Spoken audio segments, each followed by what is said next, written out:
satu sekolah yang isinya laki-laki semuanya. Oh gitu? Iya. Sempat Jadi sekolah yang kayak iya, gitu yang ini, oke. isinya laki-laki semua dan ya salah satu hiburannya adalah dengan segala macam yang itu tadi, mabuk dan lain sebagainya. Nah dan akhirnya ya itu tadi, jadi udah terbiasa.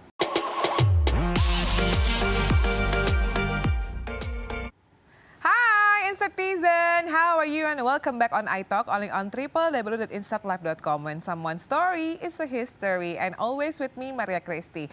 History dari seorang anggota boy band, lalu hadir akhirnya mendapatkan panggilan untuk menjadi salah satu jemaat Tuhan, bahkan kita bisa bilang gembala ya. Dan memang di usianya yang saat ini kayak cocok banget dengan cara membawakan sermonnya atau berkhotbahnya, sehingga pendeta yang satu ini kayaknya punya tempat yang cukup banyak di hati jemaatnya. So please welcome on studio Pendeta Marcel Cyrus.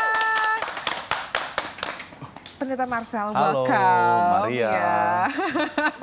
Tadi pada saat di ruang makeup kita sempat ngobrol bahwa memang pertama kali momen ketemu sama kakak Marcel ini, atau sekarang manggilnya Pendeta Marcel, adalah pada saat menjadi boy band. Takut banget loh, itu it was 12 tahun yang lalu berarti ya? Iya kan, udah lama banget. Dan aku tuh kenal Marcel pertama kali itu ya gara-gara Motion, karena vokal coach kita sama. Abis itu aku kayak lama-lama gitu, kayak Marcel yang Motion deh. Ternyata sekarang dia sudah menjadi seorang pendeta. Daya ingatnya hebat nih, luar biasa loh. Kenapa tuh? Daya ingatnya luar biasa loh. Oh pasti. Aku tuh bintang tamu aku di 3 tahun ini, ceritanya aja aku masih inget. Wow. Ceritanya masih apa? Jangan kata bajunya aja aku masih inget. Wow. Bajunya masih inget. Itu anugerah Tuhan luar biasa loh. Betul ya, puji Tuhan. Kita bulan Juni ini kita anniversary 4 tahun ya guys. Jangan lupa bikin sesuatu yang bumbayah ya. Sekaligus ya reminder. So back again to Marcel. Kalau misalnya pemirsa nggak percaya bahwa dia ini adalah mantan anak boy band, coba kita lihat dulu deh artikel yang berikut ini. Let's check it out. Bukan orang sembarangan, Pendeta Steve Marcel yang dukung War Takjil ternyata ex-personil boy band. When I say love gitu ya lagunya ya, Motion itu.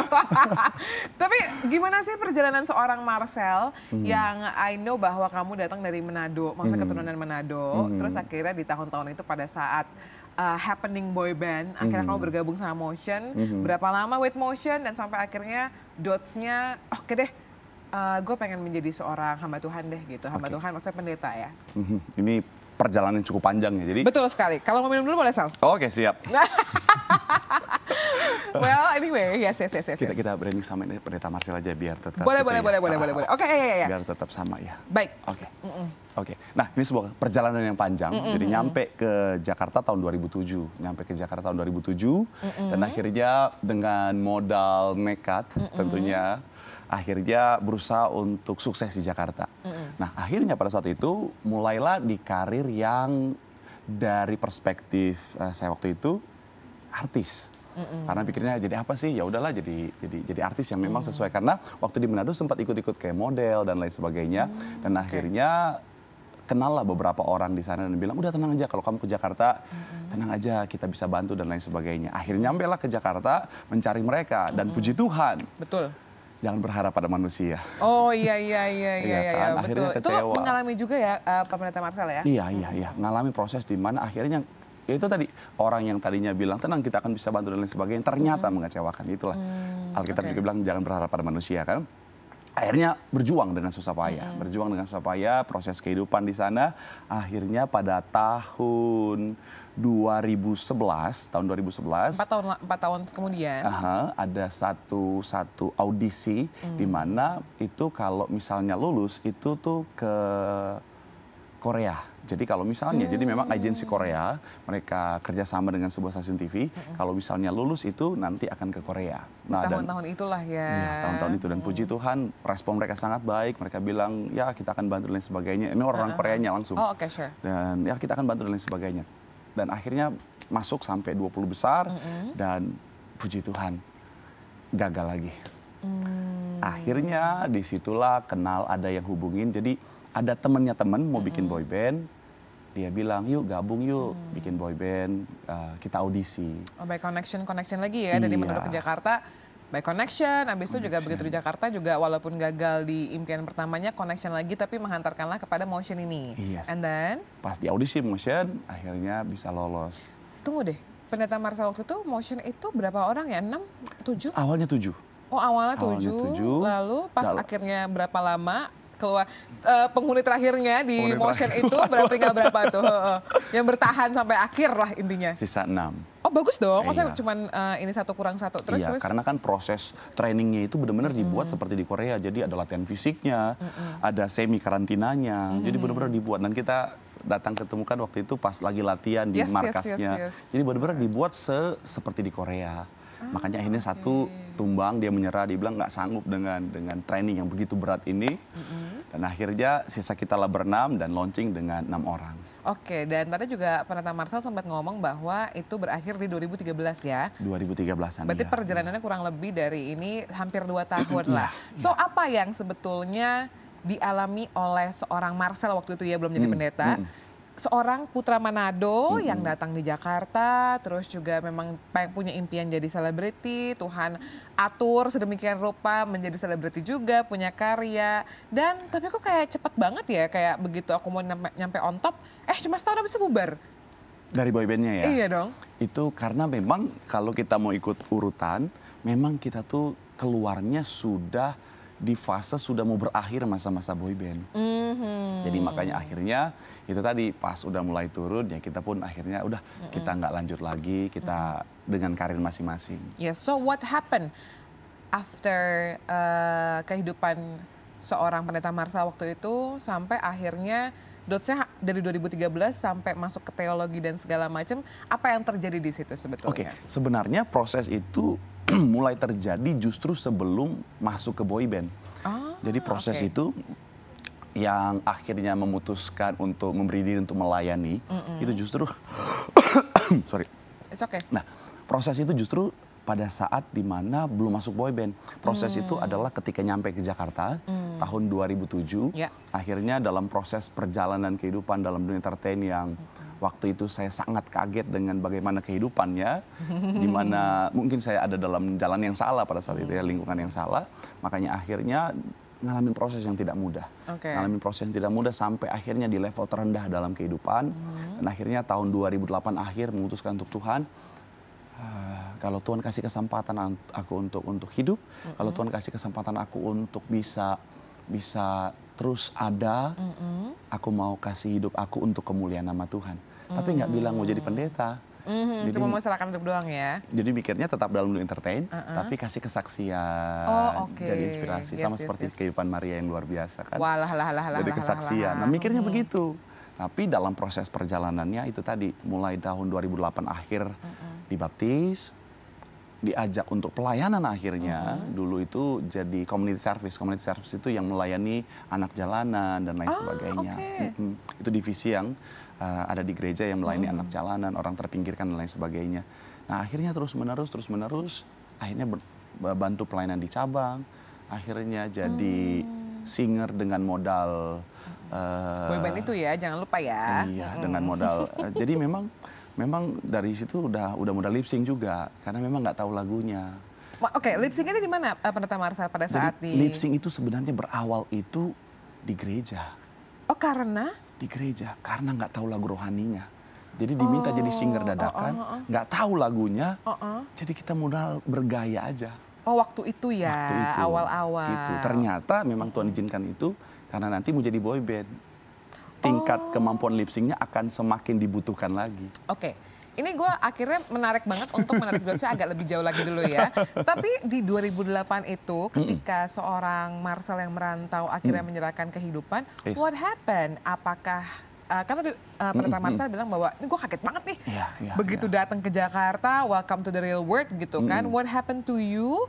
Dan apakah pada saat itu Tuhan izinkan ada itu? Maksudnya adalah Pendeta Marcel pernah ada di near death experience. Iya. Jadi benar-benar karena begitu nyampe langsung terpengaruh dengan pergaulan yang sangat bisa dibilang sangat gelap pada saat itu. Dan akhirnya itu tadi buah dari gaya hidup yang sangat bisa saya bilang sangat-sangat hancur. Nah akhirnya sampailah di titik terendah. dalam kesehatan, dalam karir, semuanya akhirnya hancur. Dan sampai satu titik di mana ya itu tadi harusnya hidupnya nggak akan lama lagi. Teman-teman yang satu geng itu rata-rata udah pass away. Serius, maksudnya Iya.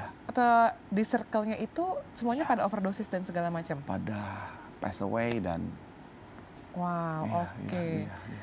Nah ini tadi juga sedikit ada titipan dari kreatif kita sebetulnya Oke. yang she is also Manadonese gitu. Oke. Jadi dia tuh pengen tahu kehidupan seorang Marcel pada saat di Manado tuh seperti apa sih? Karena kadang-kadang kita lihat ya ada meme-meme yang pokoknya kalau di timur itu tuh banyak ya, Manado termasuk salah satunya. Ada apa? Pesta mabel gitu kan. Ada pesta mabel, ada pesta dan segala macam tuh part of the culture. Nah, apakah karena lo juga maksudnya Pendeta Marcel waktu itu sudah dari kecil tuh kan lahir Manado, terekspos dengan culture tersebut sampai akhirnya begitu di Jakarta itu ada konektivitasnya. Padahal yang aku baca di sini bahwa sebetulnya keluarganya juga cukup yang taat Tuhan juga sebetulnya. Betul. Memang nggak bisa dipungkiri kan pergaulan yang buruk merusak kebiasaan yang baik. Betul. Nah, pada akhirnya dari waktu di Manado karena dulu bergaulnya dengan teman-teman apalagi dulu kan ya ada di satu sekolah yang isinya laki-laki semuanya. Oh gitu? Iya. Sempat sekolah yang kayak gitu yang ini? Oke. Isinya laki-laki semua dan ya salah satu hiburannya adalah dengan segala macam yang itu tadi mabuk dan lain sebagainya. Nah dan akhirnya ya itu tadi jadi udah terbiasa walaupun memang tetap dalam batasan. Kenapa? Karena orang tua puji Tuhan mereka ya mendidik kami dalam Tuhan dan lain sebagainya. Jadi ada batasannya. Nah makanya ketika nyampe ke Jakarta nggak ada batasan. I'm free. Welcome. Sangat bebas. Apalagi nyampe ke Jakarta dan masuk dalam pergaulan yang memang sekali lagi kebebasan yang tanpa batas. Jadi memang welcome to the jungle jadinya kan.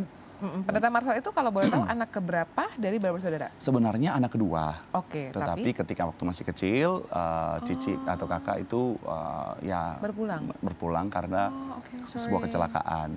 Nah, akhirnya it's okay, sudah berdamai dengan keadaan. Dan akhirnya naik jabatan jadi anak pertama. Ada adik perempuan satu. Oh, jadi sebetulnya tiga bersaudara. Kakak pertama perempuan harus berpulang. Berpulangnya karena?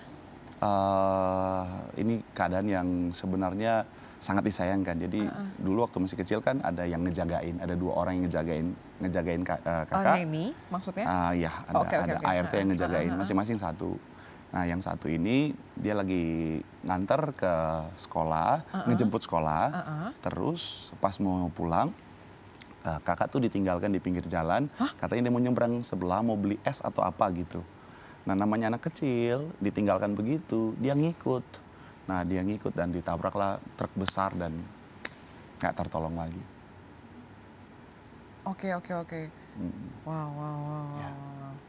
Nah, gue penasaran tuh waktu itu Marcel umurnya berapa? 3 tahun setengah. 3 tahun setengah dan pasti kan bukan hal yang mudah untuk your family. Iya, betul. As a whole family gitu kan. Betul, apalagi ini quote unquote ya terlepas dari hidup dan pulang itu memang sudah ditakdirkan ya. Tapi caranya karena quote unquote lepas pengawasan itu kan bukan sebuah luka yang mudah untuk dimaafkan.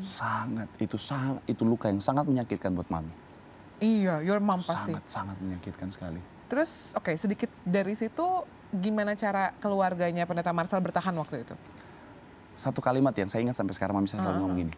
Untung mami punya Tuhan. Kalau mami nggak punya Tuhan, mami nggak kuat sampai sekarang. Cuman itu sampai sekarang. Dan akhirnya ya terus berjalan sampai hari ini dan ya. Oke. Ya itulah ya maksudnya walaupun kalau kita mungkin bahasanya setiap orang tuh punya salibnya masing-masing ya. Jadi walaupun keluarganya Marcel juga memang sudah dalam Tuhan, tapi tetap aja ada hal-hal yang harus diperjuangkan. Dan ini juga ada yang penasaran juga sebetulnya sama Pendeta Marcel karena ada banyak simpang siur terkait tahun kelahiran seorang Pendeta Marcel. Jadi sebetulnya Pendeta Marcel ini kelahiran di tahun berapa? Iya. Ini juga sempat kemarin dicari kan di Google. Apa sih yang paling dicari? Apa sih yang paling dicari? Sampai kesel aku. Aduh. Jadi sengaja iseng tuh mau cari. Apa sih yang paling dicari tentang diri sendiri gitu. Ternyata bukan khotbahnya, usianya. Iya. Nah, makanya kita memutuskan untuk para pemirsa setia insert Insert. Tugas Anda untuk mencarinya. Oke. Jadi lu nggak mau, Pendeta Marcel nggak mau jawab nih? Iya, biarkanlah ini. Oke, tapi aku kasih jadi clue boleh misteri ya? Aku kasih clue boleh Oke, ya? oke. Cluenya adalah 10 tahun di atas aku. Nah, Wow. kayaknya cari apa namanya tahun kelahiran aku akan lebih muda, jadi silakan dicari aja ya. Atau Jadi aku kita beda konfirmasi 10 tahun? loh. Iya dong, satu dekade. Jadi, Makanya mesti manggilnya tadi Pendeta Marcel nih. Oh, iya, iya. Justru saya mau manggilnya Tante. Jangan dong, jangan kau panggil kita di tante Oh, ya, ya, nggak ade ya? boleh, nggak boleh, Ade. harus ade ya kan. Tapi selain akhirnya tahun kelahiran seorang Pendeta Marcel dan selain khotbahnya, ini bukan kita menyampaikan khotbah, tapi apa yang akhirnya Pendeta Marcel found out? Oh ternyata orang tuh pengen tahu aku tuh ini ya gitu. Oh iya, yang kemarin, yang War Takjil kemarin. Oh, Video War oke. Takjil kemarin itu yang bikin banyak orang mungkin penasaran seperti apa sih videonya. Penasaran. Oh oke. Iya. Nanti kita akan bahas nanti di akhir-akhir ya. Siap. Tapi selain yang viral itu, ada lagi nggak? Ada yang penasaran sama keluarganya Pendeta Marcel nggak? Kemarin sempat ada beberapa media yang bikin video khusus untuk bahas keluarga. Oh ya? Iya, dan view-nya cukup lumayan. Makanya mungkin abis itu akhirnya banyak yang udah tahu, udah lihat gitu. Oke. Nah, tadi kan kita sudah sempat sedikit ngebahas mengenai bagaimana background keluarga seorang Pendeta Marcel, lalu juga ada momen-momen di mana bagaimana dari dunia entertain akhirnya takdir membawa Pendeta Marcel ini sampai dengan saat ini, dan ini juga ada part of the journey di mana faktanya Pendeta Marcel ini juga mengambil S2 teologi, padahal S1-nya itu adalah ekonomi, is that right? Yeah. Iya, aku tuh kenal Pendeta Marcel pada saat masih kuliah di sebuah universitas, terus kayak oh iya, kayak ada ininya, terus tiba-tiba ngambilnya teologi. Jadi dari back again, dari yang lip sync itu di gereja, sampai akhirnya Tuhan percayakan lagi. Apa yang akhirnya membuat seorang Pendeta Marcel, oke deh aku mau S2 teologi deh, karena kan itu adalah komitmen juga ya. Iya.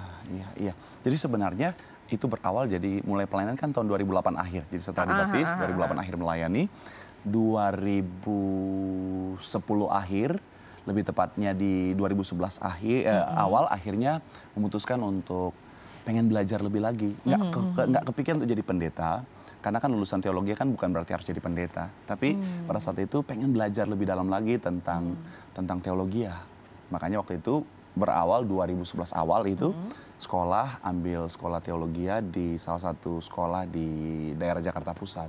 Oke, 2011 awal. Itu kalau dirunut kan sebetulnya juga tahun masuknya seorang Marcel kepada motion dong. Iya, betul. Jadi waktu unik itu juga ya? Iya, jadi waktu itu 2011 justru masih jadi host di sebuah TV justru malah. Iya. Jadi awalnya jadi host di sebuah TV sambil kuliah, sambil kerja. Oh, oke. Nah, akhirnya prosesnya sampai akhirnya jadi boyband. Jadi semuanya sudah sambil kuliah, tetapi ya itu tadi ya kuliahnya tertati-tati karena kesibukan yang padat. Terus akhirnya 2000. graduate dari sekolah teologinya tahun berapa? Akhirnya 2013 pindah ke satu sekolah lagi di daerah Karawaci, Tangerang. Oh, oke. Nah, akhirnya dari 2013 itu sampai 2016 baru lulus. 3 tahun itu ya? 3 tahun itu yang akhirnya dikejar yang kemarin sempat delay. Kita penasaran, selain menjadi seorang mahasiswa S2 gitu ya, apa kegiatannya seorang Pendeta Marcel? Karena kan tadi boybandnya ini yang sebenarnya mengambil fokus tuh udah selesai kan? Iya. Apa masih tetap jalanin hostnya, atau mungkin kayak kayaknya udah mulai full timer di gerejanya tuh di sini dari tahun-tahun ini, dari 2013 sampai 2016? Iya, Atau 2016. Iya, pas lulus ya itu deh. Jadi memang karena kita kan merantau dari Manado, jadi kita tahu ibu kota hidup di sini tidak mudah. Jadi segala macam kita lakukan. Jadi kita jadi host TV, kita jadi MC untuk event organizer dan lain sebagainya. Kita bangun IO, sampai akhirnya kita jadi kerja kantoran. Semuanya dijalanin, yang penting bisa menghasilkan. Berarti bisa dibilang bahwa seorang Marcel waktu itu juga benar-benar mengalami struggling-strugglingnya anak rantau dong? Iya, sampai ada saat dimana mau makan nggak ada, even mau minum nggak ada. Serius? Jadi sampai minum air keran. Hah? Bayangin orang bilang kan tampang boyband minum air keran, cacing masuk annyeonghaseyo. Kok udah diinget sama Justin tiba-tiba gara-gara annyeonghaseyo? Ya abis ini istirahat sama Justin ya. Tapi ya sekarang dia bisa ketawa ya. Tapi that moment kayaknya agak-agak meringis ya Kak, karena betul. udah masuk TV, udah punya program, merantau juga udah cukup lama, tapi masih diizinkan untuk mengalami yang namanya kesusahan itu. Ada proses-proses itu sampai mau makan uang sisa Rp3.000, beli roti yang 1000-an satu yang nggak tahu apa tuh jam 3 subuh. Makan di belakang sebuah mall itu di sebuah warung kecil, waduh makan sambil nangis. Itu pernah ngalamin proses itu. Apa yang membuat seorang Pendeta Marcel bertahan di Jakarta? Karena kan sebetulnya kalau kembali ke Manado juga bisa aja dong, kan mama papa masih ada, dan pastinya mereka juga provide kehidupan yang lebih baik. Nggak mungkin lalu dibiarkan untuk memiliki Rp3.000 itu kayaknya it's impossible. Tapi apa yang akhirnya membuat lo, gue bertahan deh? Karena ini iman tadi ya, iman ya. Karena sebelum berangkat ke Jakarta tuh, ya kita doa keluarga, kita baca Alkitab dan bilang aku akan membukakan pintu, akan meratakan jalan dan sebagainya. Jadi kita percaya Tuhan pasti akan buka jalan. Walaupun kadang-kadang memang nggak mudah, tapi semua ini pasti untuk mendatangkan kebaikan. Roma 8:28 kan. Jadi bangkit lagi. Penasaran deh, ketika tadi kan Pendeta Marcel bilang juga bahwa ini tuh memang udah jalannya Tuhan aku kesini gitu. Pasti in-citizen tuh apa terlepas apapun agamanya ya, kadang-kadang kalau ketika kita ingin memutuskan sesuatu penasaran. Apa sih yang menjadi indikator bahwa ini adalah takdir dari setiap pribadi, dan kalau kita mungkin di Christian we call it as a discernment kan. Kita harus discernment juga nih. Ini benernya kalau ada dua pilihan A atau B ya yang harus aku ambil segala macam. Nah waktu itu gimana tuh akhirnya yakin ini memang kayaknya harus Jakarta deh, dan atau harus mengambil jalan yang ini? Oke, sebenarnya kalau untuk ke Jakartanya sendiri itu memang sudah sempat jadi impian ketika masih zaman sekolah. Jadi, stay di Jakarta maksudnya? Jadi untuk ke Jakarta dan stay di Jakarta dalam dunia entertain itu sempat jadi impian ketika masih zaman sekolah. Nah dan akhirnya ketika selesai sekolah, mulai kuliah, akhirnya impian itu bangkit lagi. Apalagi waktu di sana udah ikut-ikut model, kemudian kayak Nyong Noni Sulut, Abang Noninya versi Manado dan lain sebagainya. Akhirnya itu tadi bangkit lagi impian itu, dan akhirnya itu memutuskan untuk ke Jakarta dan bertarung dengan ibu kota. Jadi karena balik lagi bahwa impian dari kecil yang sungguh besar, jadi ketika mungkin di Jakarta mengalami sulit pun tetap ingat lagi deh dulunya ya seperti apa, dan akhirnya tetap bertahan sampai dengan saat ini. Kalau bertahannya itu tadi karena iman.